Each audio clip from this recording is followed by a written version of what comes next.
दर्शकों नमस्कार। एक बार फिर से उपस्थित हूं आप सबके सामने शनिवार के कार्यक्रम में विश्लेषण जन्म कुंडली का। इस कार्यक्रम के दूसरे हिस्से के साथ उपस्थित हूं। अभी बिजली थी, अभी गायब है और ये गर्मी के समय की सबसे बड़ी समस्या है। हमारे यहाँ गलती से भी खूब तेज हवा चल जाए तो पोल गिरते देर नहीं लगती, और इंद्र भगवान अगर थोड़े से कुपित हो जाए आधे घंटे के लिए तो अगले 3 दिन तक बिजली विभाग वाले तार टूट गया तो जल गया तो ये हो गया तो वो हो गया तो करते रहते हैं। अभी हमारे यहाँ थोड़ी देर पहले बारिश हुई है पर बिजली नहीं है। आइए विषय पे लेके आता हूँ। थोड़ी गर्मी है पर कोई बात नहीं। यहाँ मैंने आप लोगों को बात बताई थी, नवांश कुंडली में 2 नंबर यहाँ लिखा है। इसका अर्थ है कि यहाँ इस कुंडली का 12वां भाव जो है वो उस भाव का अधिपति जन्म कुंडली में यहाँ का लग्नेश बन गया। जो आपकी कुंडली का नवमांश कुंडली का लग्नेश है वो लग्न कुंडली का 12वें भाव का अधिपति है, और यहाँ पे इस भाव का अधिपति जन्म कुंडली में 10वें स्थान में बैठा है, उच्च की राशि की तरफ बढ़ रहा है, यानी कि अपने मित्र के नवांश में गया है। अगर मित्र के नवांश में 12वें भाव के अधिपति जाएंगे तो इस भाव को भी संतुलित करेंगे और यहाँ के लग्न को भी संतुलित करेंगे। क्लियर है? इसका अर्थ होगा कि दाम्पत्य ठीक है, क्योंकि सप्तम भाव पे मंगल का प्रभाव जो अपनी राशि में बैठे हैं तो थोड़ी कठोर और चंचल प्रवृत्ति की पत्नी और अच्छी मिल जाती है। मैं इसे कमजोर उतना तो नहीं कहूंगा, पर आपकी कुंडली में गुरु के पास चूंकि बल कम है, जो सप्तमेश हैं अष्टम में बैठे हैं नीच के होकर के, इस कारण से लग्न कुंडली में जो सप्तम भाव है वो कमजोर है, पर यहाँ वो आकर के थोड़ा ठीक हुआ। फिर भी शनि और गुरु का संबंध यहाँ पे बैठ रहा है, जो अष्टम भाव के अधिपति हैं, और धन भाव के अधिपति जन्म कुंडली में बुध नीचा विलासी। हालांकि यहाँ पे बुध और शनि का जो परिवर्तन हुआ है ये इन दोनों को बलवान बना देगा। घूम फिर करके दाम्पत्य ठीक है।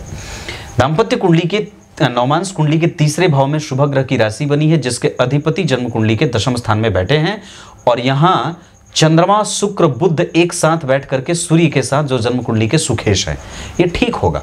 पर थोड़ी गड़बड़ी, चूंकि 3य भाव के अधिपति के साथ 4th भाव के अधिपति का जुड़ना हो रहा है, और सूर्य चंद्रमा बुध शुक्र सब एक साथ घुचपुच करके यहाँ बैठ रहे हैं। किसी भी भाव में बहुत सारे ग्रहों का ये चतुर्ग्रही योग यहाँ बनेगा, हालांकि नवांश में थोड़ा कम, परंतु गुरु का प्रभाव यहाँ और गुरु का प्रभाव यहाँ और गुरु का प्रभाव यहाँ, इन सबको प्रभावित करेगा। अच्छाई के तौर पे यहाँ नहीं, यहाँ अच्छी बात होगी, यहाँ पे सामान्यतया सामान्य बात होगी।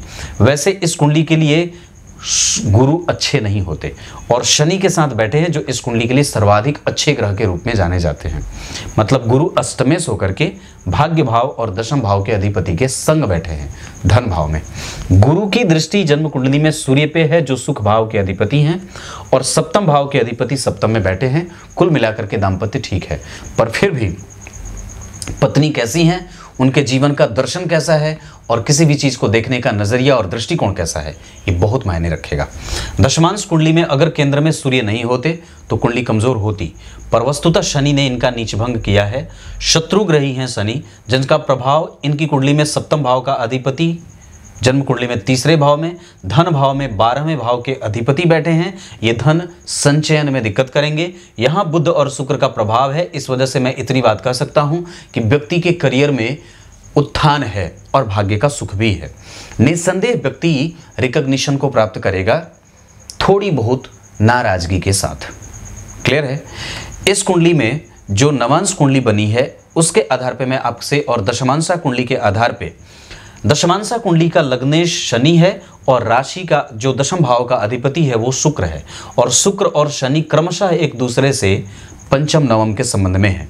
ये ठीक होता है, पर बैठे कैसे हैं तो शनि भी बहुत अच्छे नहीं बैठे हैं और शुक्र भी बहुत अच्छे नहीं बैठे हैं। इसका अर्थ होगा कि मशक्कत भी होगी। अगर संबंध इनका नवम पंचम का नहीं होता तो ये खराब कहा जा सकता था।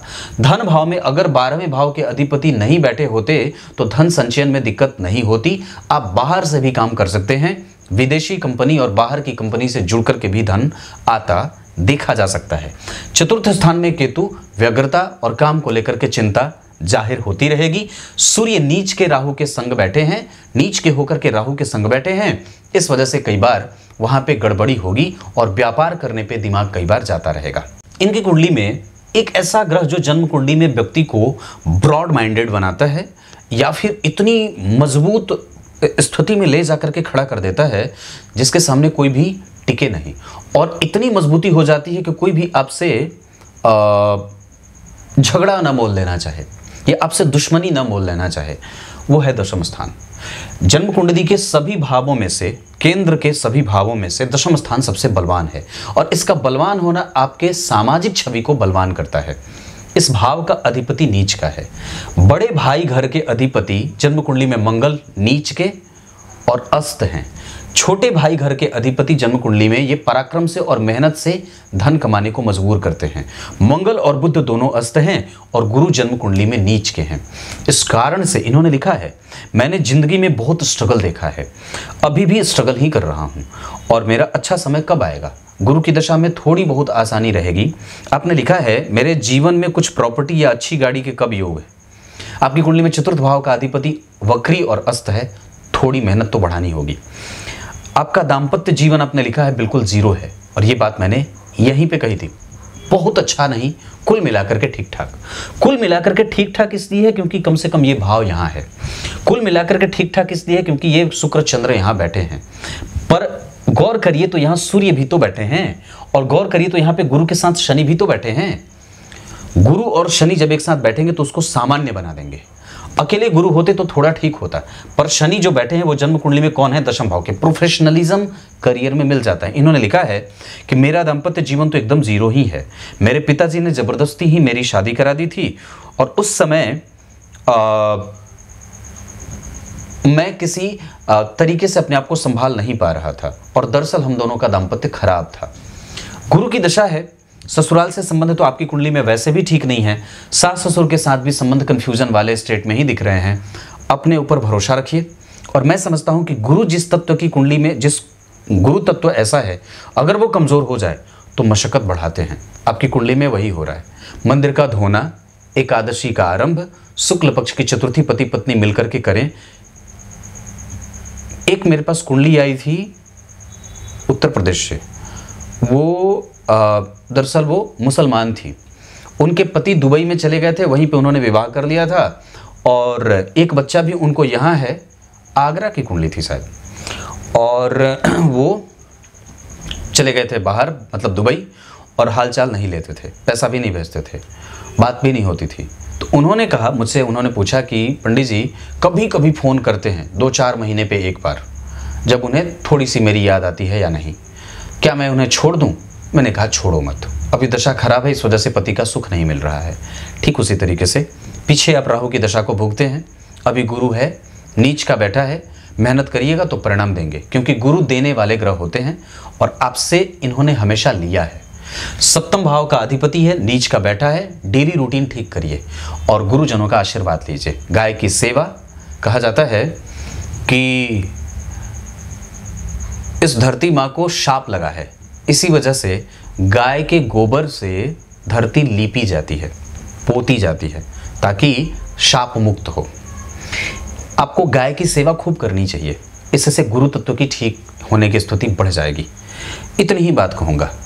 आपकी कुंडली में सोने चांदी का कारोबार आपने किया है, पर गुरु के और सूर्य के प्रभावों में ठीक होने से ये ठीक है, पर वस्तुतः इसके अतिरिक्त आप अगर और भी कुछ करना चाहें। वैसे मैं एक बात तो कह देता हूँ, तो आपकी कुंडली में आभूषण का काम उतना बनता भी नहीं है, क्योंकि केंद्र खाली है। लग्न में शुक्र था, इस वजह से उसमें आपकी रुचि रही या फिर थोड़ा बहुत काम चला, पर गुरु का ठीक होना भी तो बनता है, सूर्य का ठीक होना भी तो बनता है।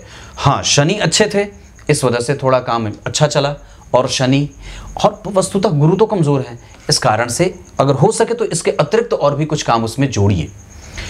इस जोड़ने वाले काम के लिए आप गुरु से संबंधित कोई भी काम कर सकते हैं। आभूषण का काम गुरु कराते हैं, इसमें कोई संदेह नहीं है, पर वस्तुतः आपकी कुंडली में दशम स्थान का अधिपति नीच का है, जिसके कारण में ये कोई भी काम आप करने चलेंगे तो उसमें गड़बड़ी पैदा होगी, मेहनत वो एक्स्ट्रा ज़्यादा लेगा।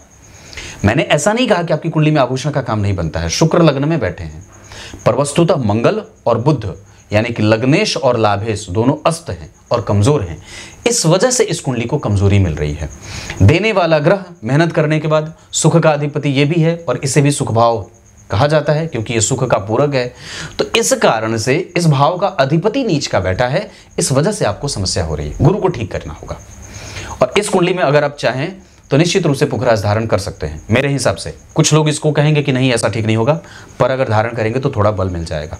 एकादशी शुरू करिए, सूर्य को अर्घ, रविवार को नमक बंद, गीता जी का पाठ, विष्णु सहस्त्रनाम का लगातार 90 दिन तक पाठ का संकल्प लीजिए और निरंतरता से पाठ करिए। विष्णु सहस्त्रनाम का पाठ करने से धनहीनता दूर होती है। तब तक के लिए बहुत बहुत नमस्कार।